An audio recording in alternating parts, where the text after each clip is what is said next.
Hi friends, welcome to మన చందమామ కథలు. ఈరోజు మరొక నీతివంతమైన కథతో నేను మీ ముందుకు వచ్చాను. కథ పేరు తాతయ్య పెళ్ళి. కథ టైటిల్ వినడానికే ఫన్నీగా ఉంది కదా.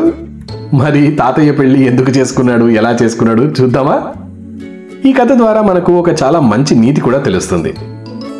చందమామ కేవలం కథలు చెప్పి అలరించడం మాత్రమే కాదు, అది ప్రచురితమైన కాలంలో ఆ సమాజంలోని ప్రాబ్లమ్స్ ఏవైతే ఉన్నాయో అవన్నిటిని కథల్లో ఇంక్లూడ్ చేయడం కూడా వారు చాలా గొప్పగా చేసేవారు. ఉదాహరణకు, ఈ కథ దేని గురించి అనేది మీకు లాస్ట్లో అర్థమవుతుంది. అర్థమైన తర్వాత అది దేని గురించి అనేది కామెంట్స్లో తెలపడం మాత్రం మర్చిపోవద్దు. అలాగే ఈ కథ నచ్చినట్లయితే తప్పకుండా దీనికి ఒక లైక్, మరియు మీ ఫ్రెండ్స్ అండ్ ఫ్యామిలీ వాట్సాప్ గ్రూప్స్లో తప్పకుండా దీన్ని షేర్ చేయండి. మనసులో రంజింపజేసే కథలతో పాటు మంచి నీతిని కూడా అందరికీ పంచిన వారు అవుతారు మీరు. మరి మే 1987లో ప్రచురితమైనటువంటి ఈ కథ ఏం చెప్తుందో చూద్దామా? అనగనగనగనగనగనగా పెనుగొల్లు అనే ఒక గ్రామం చాలా సస్యశ్యామలమైనది. అందులో రామానుజం అనే ఒక ముసలాయన ఉండేవాడు. అతను చాలా ధనవంతుడు. చిన్నప్పుడు డబ్బు లేని కుటుంబంలో పుట్టినా ఆయన, అతని తండ్రి చాలా కష్టపడి వ్యాపారాన్ని పైకి తీసుకొచ్చారు. ఇప్పుడు అతని కొడుకు ఆ వ్యాపారాన్ని చూసుకుంటున్నాడు. అయినప్పటికీ ఆ వ్యాపారం ద్వారా ఇప్పటికీ ఆయన ధనం ఆర్జిస్తూనే ఉన్నాడు. 60 ఏళ్ల వయసులో ఉన్న రామానుజానికి కొడుకు, కూతురు, మనవలు, మనవరాళ్ళు అందరూ ఉన్నారు. ఆయన భార్య 4 ఏళ్ల క్రితమే చనిపోయింది. ఒకనాడు రామానుజం హఠాత్తుగా పెళ్లి సంబంధాలు చూసే కృష్ణశర్మకు కబురు పెట్టాడు. ఈ విషయం తెలిసిన ఇంట్లో వాళ్ళు కలవరపడ్డారు. ఇంతలో కృష్ణశర్మ రానే వచ్చాడు. నమస్కారం అండి రామానుజం గారు, ఎలా ఉన్నారు? ఏమిటి, ఏ మనవరాలకి పెళ్లి చేయాలి చెప్పండి, చేసేద్దాం అన్నాడు ఎంతో ఆతృతగా. శర్మగారు, రండి కూర్చోండి, ఫలహారాలవి కానివ్వండి, మీతో చాలా ముఖ్యమైన విషయం మాట్లాడాలి అన్నాడు రామానుజం. చెప్పండి అయ్యా, మీ పెద్ద మనవరాలకి పెళ్లి చేయాలా, పెద్ద మనవడికా? అయినా ఇంట్లో పెద్ద మనవరాలు ఉండగా మనవడికి ఎలా పెళ్లి చేస్తారులేండి. కృష్ణాపురంలో ఒక మంచి సంబంధం ఉందండి, ఎప్పటి నుంచో మీకు చెప్దాం అనుకుంటున్నాను కానీ అంటూ అతను ఏదో చెప్పేలోగానే రామానుజం అడ్డుపడ్డాడు. కృష్ణశర్మ గారు, మిమ్మల్ని పిలిచింది మా మనవడి పెళ్లికో మనవరాలి పెళ్లికో కాదు. నాకు మళ్ళీ పెళ్లి చేసుకోవాలని ఉంది. ఎక్కడైనా 25 సంవత్సరాల్లోపు మంచి అందమైన అమ్మాయిని చూడండి. నేను ఆస్తిపరుణ్ణి కదా అని వరకట్నం ఏమాత్రం ఆశించడం లేదు. నేనే స్వయంగా ఆ పిల్ల తల్లిదండ్రులకు తృణమో పణమో ఇచ్చుకుంటాను. అర్థమైందా అంటూ కుండబద్దలు కొట్టినట్లుగా విషయం చెప్పేశాడు. రామానుజం కోరిక విని కృష్ణశర్మ ఆశ్చర్యపోయాడు. ఒక్క క్షణం వరకు అతను మంచినీళ్లు కూడా ముట్టలేదు. చుట్టూ కలయ చూశాడు. ఎవరూ లేకపోవడంతో అతను ఊపిరి పీల్చుకున్నాడు. ఏమిటండి మీరు మాట్లాడేది? మీ ఆవిడ పోయి 4 సంవత్సరాలు అవుతుంది. ఇంట్లో పెళ్లిడికొచ్చిన మనవరాల్ని మనవల్ని పెట్టుకొని ఇప్పుడు మీకు పెళ్ళేమిటండి? ఆశ్చర్యం కాకపోతేను అన్నాడు. కృష్ణశర్మ, నీ వల్ల కాదంటే ఇప్పుడే చెప్పేసే, నేను వేరే వాళ్ళని చూసుకుంటాను అన్నాడు రామానుజం కరాఖండిగా. మంచివాడు, ధర్మబుద్ధి గలవాడు అని రామానుజానికి ఎంతో పేరుంది. ఈ వయసులో ఆయనకు మళ్ళీ పెళ్లి చేసుకోవాలనే బుద్ధి పుట్టడం ఏమిటి? అందున 25 ఏళ్ల లోపు వయసు కావాలట. పోయే కాలం కొద్దీ బుద్ధులు అనుకున్నాడు కృష్ణశర్మ మనసులో. అలాగే బాబు, త్వరలోనే మంచి సంబంధం వెతికి మీకు ఆ వివరాలు తెలియజేస్తాను. ఇక వస్తాను అని కృష్ణశర్మ బయలుదేరాడు. ఆ సమయంలో రామానుజం కోడలు జయలక్ష్మి ఇంట్లోనే ఉన్నది. ఆమె పక్క గదిలోంచి మామగారి కోరిక విని ఎక్కడలేని ఆశ్చర్యానికి గురైంది.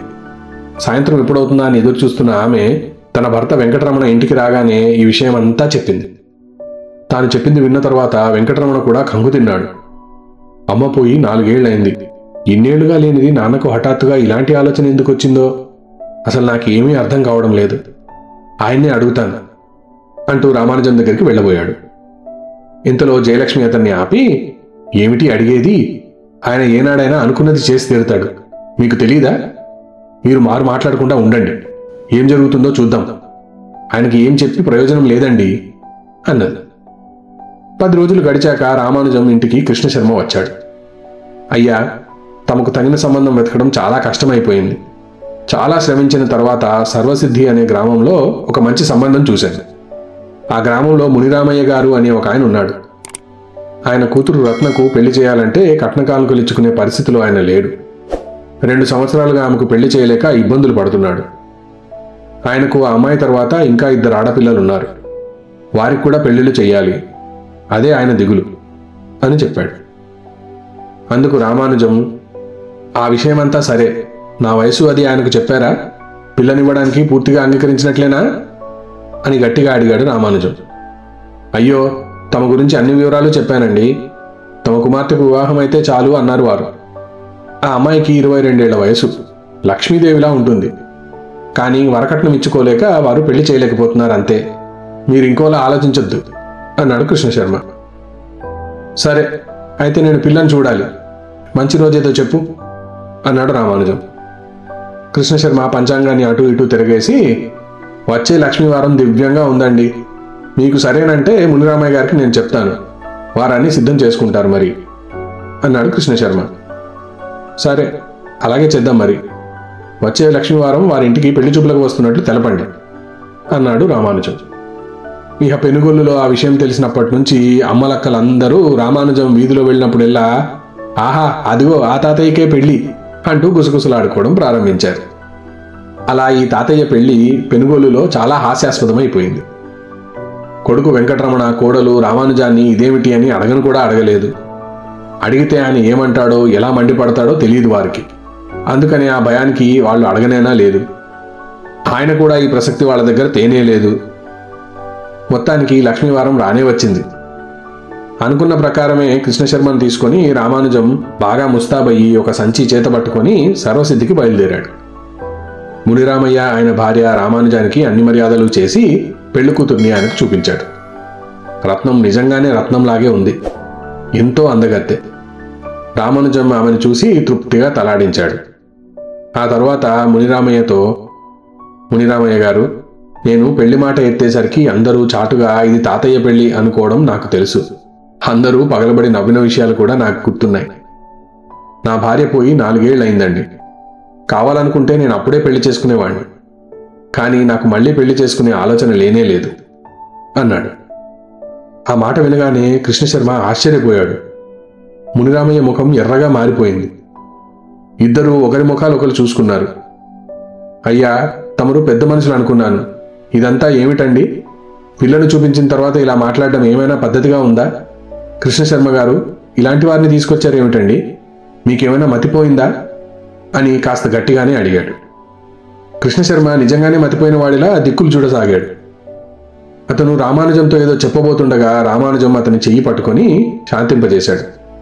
అతను మునిరామయ్య కేసి తిరిగి ఎంతో శాంతంగా, అయ్యో, ఆవేశపడకండి మునిరామయ్య గారు. నా వంటి ముసలాడికి బంగారం లాంటి పిల్లనివ్వడానికి మీరు సిద్ధపడ్డారంటే మీరు ఎలాంటి గడ్డు పరిస్థితుల్లో ఉన్నారో నాకు అర్థమైంది. ఈ సంగతి నాకై నేను తెలుసుకోలేను గనక కృష్ణశర్మ గారిని కొంత శ్రమ పెట్టాను. మీ వంటి వారికి సహాయపడ్డమే నా ఉద్దేశం అన్నాడు. మునిరామయ్య మళ్ళీ ఆశ్చర్యపోయాడు. కృష్ణశర్మకైతే అసలు ఏమీ అర్థం కాలేదు. వారిద్దరి ముఖాలను చూసి కాసింత నవ్వుకున్నాడు రామానుజం. వెంటనే అతను సంచిలోంచి కొంత డబ్బు తీసి మునిరామయ్యకు ఇచ్చాడు. రామానుజం మాటలు డబ్బు చూసి అందరూ నిశ్చేష్టులైపోయి నించున్నారు. అప్పుడు రామానుజం, అయ్యా, ఈ సంచిలో 20,000 రూపాయలున్నాయి. ఇది నా తరపు నుండి కానుక అనుకోండి. నా భార్య పేదల ఇంటి ఆడపడుచు. అయినా సరే కట్నం పేరుతో మా నాన్న వాళ్ళ నుంచి పెద్ద మొత్తమే రాబట్టాడు. నా భార్యకు ఈ విషయం చనిపోయే వరకు జ్ఞాపకం ఉంది. ఆమె ప్రోద్బలం వల్లనే నేను కానీ కట్నం తీసుకోకుండా కోడల్ని తెచ్చుకున్నాను. ఈ సంగతి మన కృష్ణశర్మ గారికి కూడా బాగా తెలుసు. ఏమండి అన్నాడు. అవును బాబు, తమ ధర్మగుణం గురించి ఊరందరికీ తెలిసిందే, ఇప్పటికీ చెప్పుకుంటారు అన్నాడు కృష్ణశర్మ.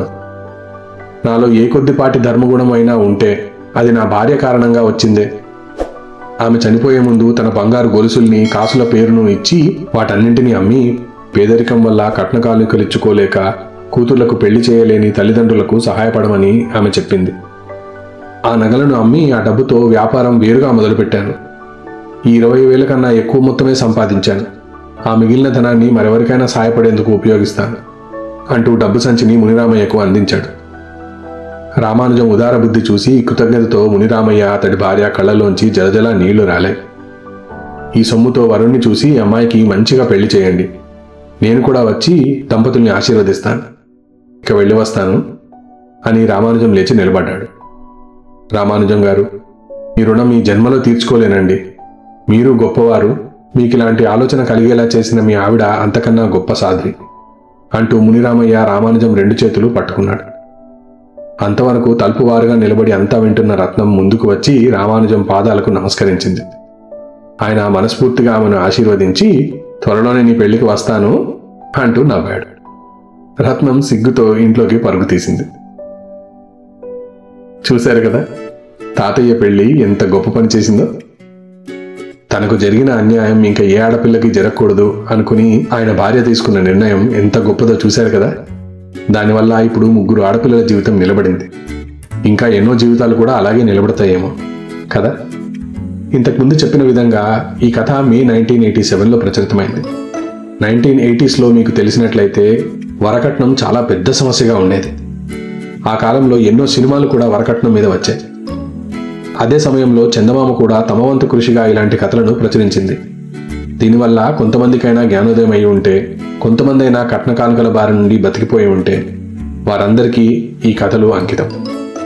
ఈ కాలంలో లేవా అంటే అలా కాదు, వరకట్నాలు ఈ కాలానికి కూడా ఉన్నాయి, కానీ బయటికి తెలియట్లేదు అంతే. దానివల్ల బాధపడుతున్న వారు, చనిపోయిన వారు కూడా ఎంతోమంది ఉన్నారు. అటువంటి సమాజానికి పట్టిన ఒక పీడను వదిలించడానికి ఈ కథ ఎవరికైనా ఉపయోగపడితే అంతకన్నా కావాల్సింది ఏమీ లేదు.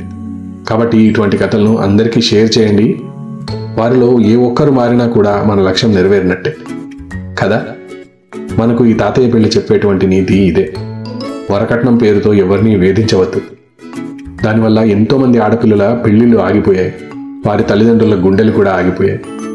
అటువంటి పరిస్థితి ఇంకా ఏ ఆడపిల్లకి రాకుండా ఈ కథను 10 మందికి చెప్పండి. వచ్చే వారం మరొక మంచి కథతో నేను ముందుకు వస్తాను. అంతవరకు సెలవు, బాయ్. ఈ కథ కనుక మీకు నచ్చినట్టయితే తప్పకుండా దీన్ని లైక్ చేయండి, మీ ఫ్రెండ్స్ అందరితో షేర్ చేయండి. మా ఛానల్ని సబ్స్క్రైబ్ చేయడం మాత్రం మర్చిపోవద్దు. మీ అద్భుతమైన కామెంట్స్ ని నాకు తెలపండి. దాంతో కొత్త కథలను మీ ముందుకు తీసుకొచ్చేటప్పుడు ఎటువంటి కథలను తీసుకురావాలనేది నాకు తెలుస్తుంది. ఆ పక్కనే ఉన్న గంట సింబల్ని కొట్టండి. దాంతో కొత్త కథల నోటిఫికేషన్స్ అన్ని మీ యూట్యూబ్ యాప్ కి వచ్చి చేరుతాయి. వచ్చే వారం మరొక అద్భుతమైన కథతో మళ్ళీ మీ ముందుకు వస్తాను. అంతవరకు సెలవు, బాయ్.